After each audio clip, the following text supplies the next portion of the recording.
Hi, me again with Corel Roll Tips and Tricks, and this is part 3, real quick video. I'm going to skip over the part that I did this in because that's in part 2.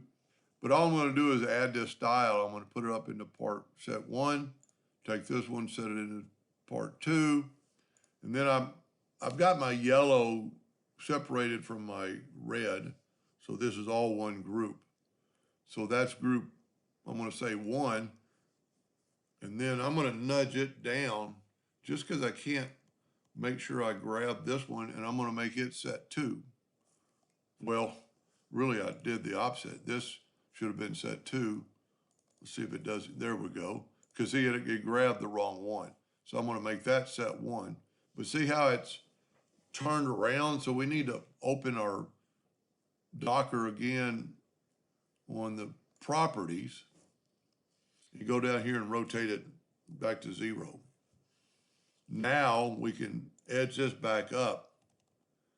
And if that doesn't look like a basket weave, it even, in my eyes, it actually shades in this area, makes it kind of look gray. And I didn't do an outstanding job. I put a little gray instead of black.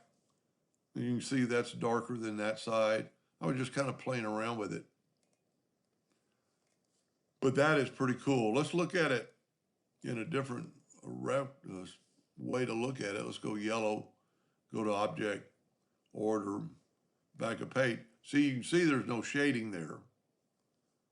But let's also do this. Let's fill it in with some a different color. I mean, if you sometimes I'm gonna have to get me a printer after having all this fun designing stuff like that. That looks pretty awesome, if I do say so myself. Anyway, hope that helped. Thank you for watching.